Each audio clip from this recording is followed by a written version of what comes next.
This is by far the most awaited YouTube video of all time, and we're going to be diving into copywriting research. Now, I know you guys have asked me for this video like a million times, and I know that nobody really dives into this very well. So I finally decided to bite the bullet, eat the frog, address the elephant in the room, and teach you how to do copywriting research. Now, obviously, the reason people probably don't address it, and the reason everybody wants other copywriters to address it publicly, is because it intimidates a lot of people. When you hear copywriting research, you're probably imagining yourself getting lost in some kind of a Reddit rabbit hole of a forum, begging for someone to come and save you because you just don't know what you're doing, and you don't know when is and what, and you don't know how much is enough. But I just want to clarify things for you, and I'm going to teach you everything. But first of all, let's just clarify one thing. The only reason you are doing copywriting research is because you need to understand who you are writing to. That's all. This is all. It's just you getting to know the audience. But the reason people get intimidated, and you probably as well, is you're thinking, okay, but I'm writing to a million different people, because that's what copywriting is. We write one sales page and we sell to many, right? That's why we get paid. So you're thinking, how do I know that my research is correct, and how do I know I am knowing the person instead of knowing another person that I'm not supposed to be knowing, and then my copy is off? Okay, calm down. I've got you covered. Okay, I'm going to explain everything to you, and you're going to realize that it's actually quite simple, and people just confuse it a lot, and people just whatever. Anyway, so from now on, I want you to understand that as a copywriter, one of your biggest assets, and I'm not talking about your butt, one of your biggest assets is going, although I feel like our butts get big because we just sit and write all day, get standing desks. Anyway, one of your biggest assets is going to be empathy. That's right. Just like in any other human relationships, if you're an empathetic person, you connect with others very easily. If you come and you sit down with me to have a coffee, and you realize that I understand you, and I can empathize with your experience and with your pain and with your emotions, whether they're happy or sad, automatically you feel understood, you trust me more, you want to spend more time with me. If, however, we sit down to coffee and you start telling me about something that happened, whether it's good or bad, and you see that I just don't relate to you, and I don't care, and I'm not empathetic at all, I'm just in my own little world, you're not going to feel very connected to me. Okay, and it works the same way in copywriting. When you're writing a sales page on behalf of your clients, and you make the reader feel seen, understood, and you make them feel like they can connect to you, and you connect to them, they will naturally trust more what is being said to them, what they're reading. They're more likely to be influenced and purchase. It's as simple as that. So empathy is your biggest asset. Now, luckily, as human beings, we're naturally empathetic. Unless you're a sociopath, then that's a different story. You're probably not going to make a very good copywriter. Or maybe you will. Because sociopaths are kind of manipulative. Anyway, but assuming you're not a sociopath or a psychopath, and you're just a normal human being trying to make a living out of copywriting, you're probably a very empathetic person, and you have that naturally in you. Now, some of us have developed this ability more than others, and you can always work that muscle and just get better at it. So that's basically it, okay? Empathy, get empathetic, just feel into the person's world. And when you're doing research, that's what you do. You immerse yourself in the prospect's world, and then you just naturally begin to feel for them. Even if you're selling walking sticks to pensioners, when you start diving into their world and you start reading about, why they want a walking stick, because, they want to be able to go for a walk with their grandkids and, whatever else, you start feeling for them. You have the ability to put yourself in their shoes, like it's a human thing to be able to do that.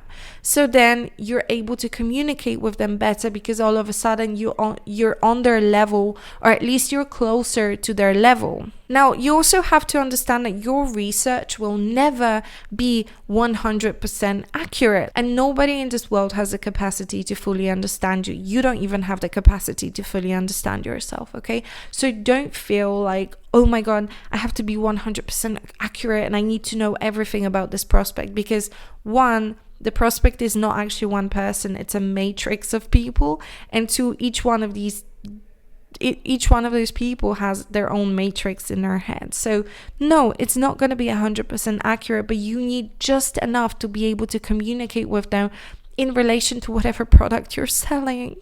So I hope this makes sense, and this kind of eases off the pressure, because I feel like a lot of newbies, they feel that they literally need to know everything about the prospect. It's like, you cannot do that.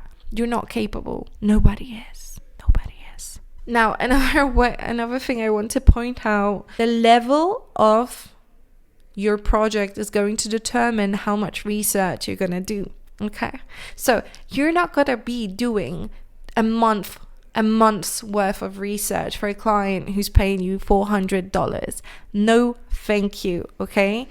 If you're doing like a single email and the client is not willing to hire you on a long-term basis, and there's no such opportunity, and they're paying you very little for that email, you do as much as you need to do without overdoing it.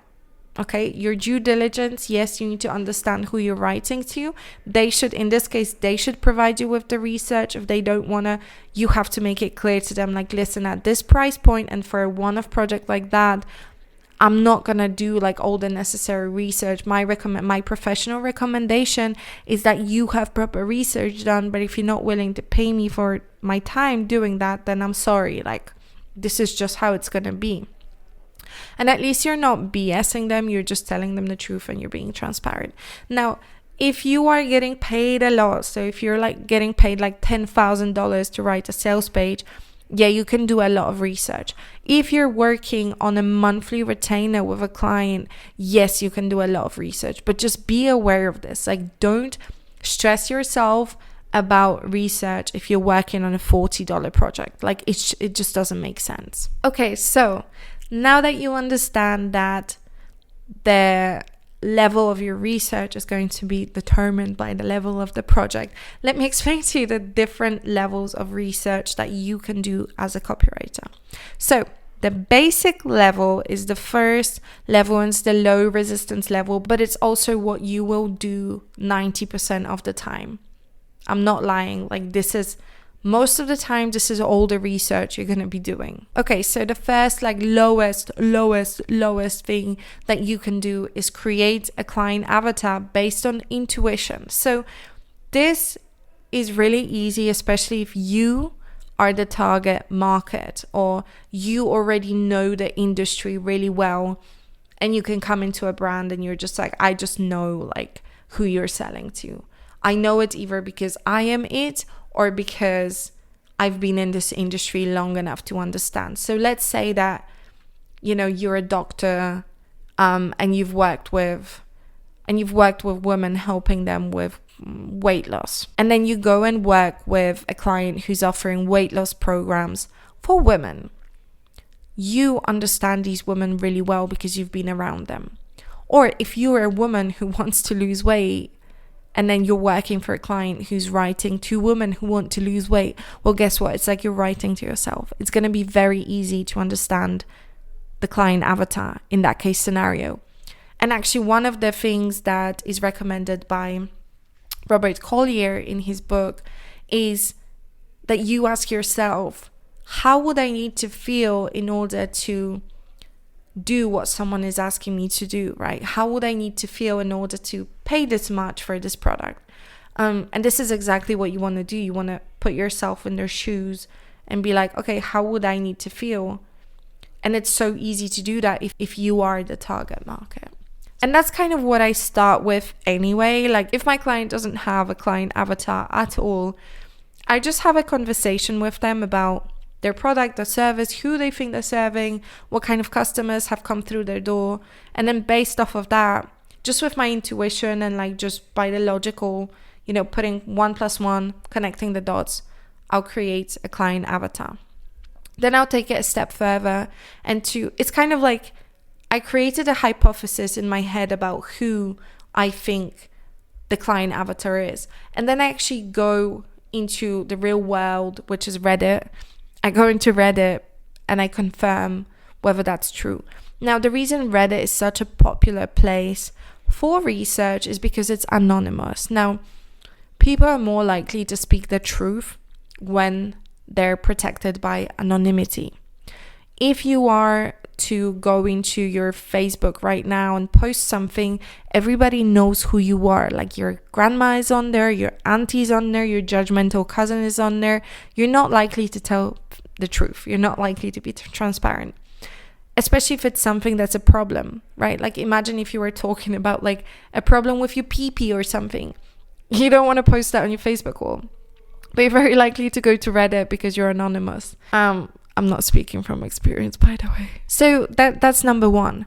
Number 2 is Facebook groups or social media in general. So, and Facebook groups are just an example, but you could also go into like specific Instagram group chats and Discord groups and whatever. So social media is not anonymous, but they also have levels. There are some social media that are like less family oriented or more like geared towards, like professional networks, right? So it just kind of depends. You have to make that judgment based on who you're looking for. If you know, for example, that your client avatar is somebody who is, likely to be on LinkedIn and very active on LinkedIn because they're like a professional in their 30s, then yeah, LinkedIn could be a good option. If, for example, your client avatar is an artist, then maybe they're expressing themselves on Instagram and that's why you need to look for them. Social media platforms are not anonymous. However, they also have strong points. For example, Facebook groups, you can find a Facebook group for just about anything, right? And they can give you a general idea of things. For example, there are Facebook groups for specific cities, right? Where people talk about their struggles in the cities or whatever. There are Facebook groups for like Christian moms or single dads or I don't know, pretty much anything. So if you know that your client is belonging to a specific group, a specific community, or is likely to be seeking a specific community, then you can find them on like Facebook.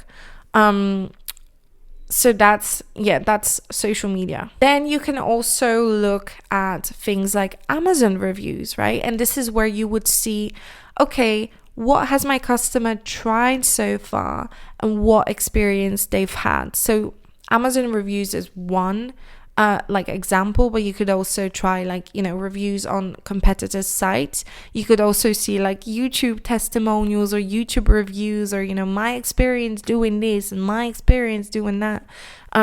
You can dive into those and just see what people have tried, what kind of experiences they have, what they're saying, how they're commenting and reviewing things, and take into account good comments and bad comments, because good comments can tell you what people like, bad comments can tell you where there's a gap and what you can express in your copy to make them feel safer. And then basically you would do all of that, and then you would compile all of the information and use that to support your hypothesis about, the client that you thought was the client, or obviously introduce new truths to your hypothesis or change it completely, because your intuition could be telling you, oh, I think this person is like that. But once you dive into a research, you're going to find out you are way off. But that's okay. You just change it and I've proven myself wrong. Here's the actual client avatar. That's a good thing. And that's basically the basic level of client or of copywriting research that you'll do 90% of the time. But there are also other levels, so let me explain them to you. The saddest thing in the world just happened. I realized I recorded this entire section, and then I realized that I wasn't recording the sound, and now I have to talk again for like 11 minutes straight. But I can do this. Okay, so the second deeper level of research, which I believe some of you will do, some of you will never do, but let me explain it to you, just because I feel like this is going to increase your value as a copywriter and as a marketer by like 100%, 200%, 500%. Okay. First thing that you can do, but again, like if you're working with a client that's paying you a lot, or you're working with them long term, this makes sense. $40 doesn't make sense. If you're working with a business and they already have clients, or they've already had clients that have bought from them and used the service, or even if they have a free product or like a lead magnet or whatever, you can ask the client for permission to speak to some of their clients, like literally hop on a Zoom call for half an hour and interview them. Now, just like in the first, like previous research section, you are looking for certain information, like what other things has the client found, has the client tried, how did they find us, what kind of problem are we solving for them, what's unique about us, blah blah blah. You would literally ask the same questions but in an interview, and the experience is so different because one was like kind of passive and coming from like different people from all over the world, whatever. And here in front of you, you have a person who actually took the business up on their offer, right? And they will give you a lot of rich data. It's not going to be a lot of data, as in is coming from one person or however many people you can interview. And ideally, you want to interview like 10, maybe 30 if you have time, depends. But it's not going to be 1,000 people, right? But it's going to be really good, rich data, and it's going to be amazing for you to be able to dive into their experience deeper. Now, if you have taken like research methods at college or at school, you will probably remember that you have to be very careful to not like taint the data with your own biases and whatever. So you cannot lead the person into saying certain things just because you believe they're true. You have to make sure that your questions are just open-ended questions that are not leading questions. So you're asking them a question, but you're essentially giving them as much of an opportunity to express their true opinion and not kind of leading them into saying whatever you want them to say. Now, yeah, if you're working on a long-term project, or the client is paying you a high fee, this makes absolute sense, and it's going to give you a lot of information. Now the second thing is surveys. So surveys make most sense if you're working on a long-term basis, because unless the client has a large email list, for example, that would be willing, or a large social media following that would be willing to answer questions for you. But if they don't, if it's smaller, then surveys will normally just make sense if it's a long-term project, so that you can keep collecting data over time. And surveys could be something like a post-purchase survey, right? So imagine you run a campaign on a client on the client's email account, and then some people will buy, some people will not buy. You can send out a survey to both groups and ask them, why didn't they buy? What could you have done better? And then ask the other group, why did they buy and what do they want to see more of, right? And that's going to give you insights. And if you can automate this process, so you don't have to like manually send out the surveys, but it's just an automated flow, and then you can just check the surveys once, every month, for example. That's going to give you like a consistent input of data that you can feed off of to make better decisions in your copywriting. And then obviously you can adjust it as you go. And then the third level, which 99.9% of you will never do, and probably 99% of copywriters don't even know about this, and never go this deep like I do, because I'm a geek and I love to study stuff, and but observation. So So observation is all about, for example, imagine that you're working for a restaurant or for a yoga studio. You could actually go into the physical location and you can observe the customers come in, interact with the staff, take a class or eat a meal. And you can gain so much insight just from seeing someone use the service or the product. Now, if it's, for example, a digital coach, you could observe or watch a recording of the coaching call. You could observe the client go through the sales funnel or use the different products, use the platform. And then obviously you have two types of observations. You have the type of observation where you're present and you're interacting, and you have a withdrawn observation where you're present but you're not interacting and the client doesn't even know that you're observing them per se. Like you're just there, you're just hanging out.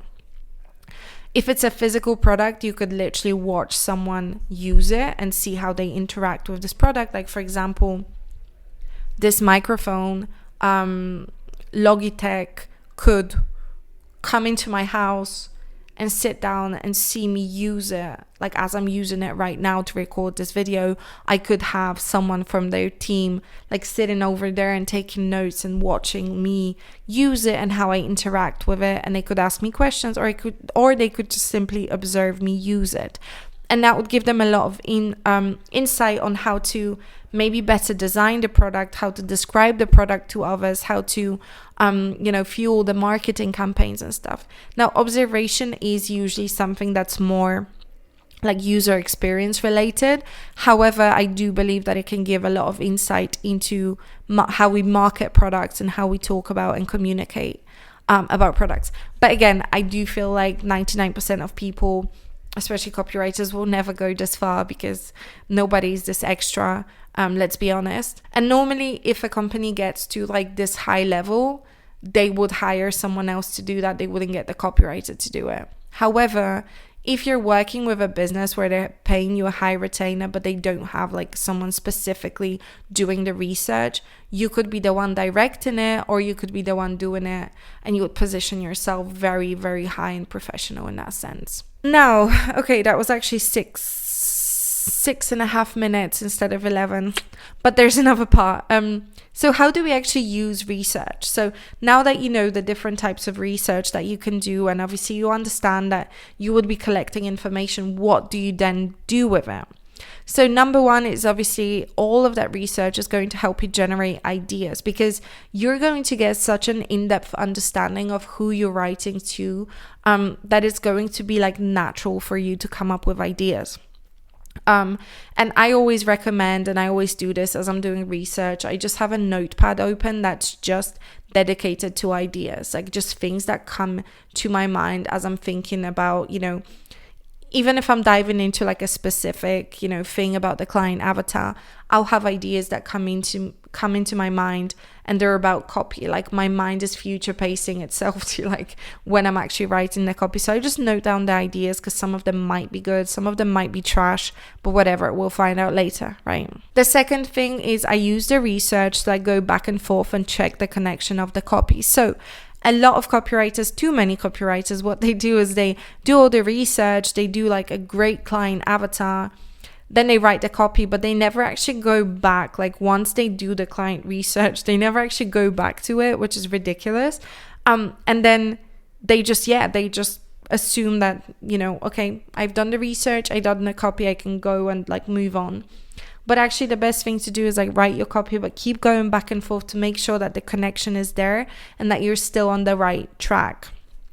Yeah, just keep going back and forth between it. And then obviously as you are working with a brand, if it's like a long-term collaboration, you're going to be learning more about the brand, about the client avatar, etc. So you want to be going back and like updating the copy. And also it creates like a little vortex of, you do client research, then you write the copy, then you get feedback, like you get data based off of your copy on like the conversions and stuff. And then you can use that data to feed the client avatar again. And then that feeds your copy. And this just becomes like you know what I mean? And then also you can use your research to make sure that everybody else is aligned and in line. So a company will have like the CEO, the customer service people, and whoever else on the team, the Facebook ads guy and the toilet cleaner and everyone else. And you can literally use the client avatar to help everybody understand and align themselves, because if you if everybody is like on the same level with who we're serving and how we're serving them, what's the best way to do it, then obviously the whole company just becomes cohesive, and then they have better results than if everyone has like a different idea about what's going on. So you can actually use that research to be like, hey guys, let's align ourselves so we all know what's going on. And that is basically it. Now, I know that was a super deep video, but that's exactly what you wanted. So here you go. And the funny thing is about YouTube is that people will request like the most freaking strategic, technical, deep videos when I actually put them out. And not just me, but other YouTubers as well. No one actually watches them because they're like, oh my God, that's so long. And oh my God, that's so complicated. You just got like thousands of dollars worth of copywriting training for nothing, free, nada. So please use it. And then if you want to thank me for it, which I do appreciate always, you can like this video, you can comment and let me know that it was a good video. You can sign up to my email list. Oh my God, dude, are you on my email list? Like, I send out a daily email about copywriting. It's free. It's a lot of wisdom, a lot of stories, a lot of stuff that you're going to learn, like literally every single freaking day. Like, make sure you're on the list. What are you doing if you're not on it? I do have a TikTok account as well. I have an Instagram account as well if you want to follow me. It's a new account. And that's pretty much it. Yeah, just, stay in touch. Make sure you're subscribed if you're not subscribed. It's kind of deep. And also, watch my videos. That kind of gets my watch time up, which is really helpful. Just go to sleep and put this video on repeat. I don't mind. I'm kidding. Don't do that. I think that's cheating. But anyway, yeah, that's everything.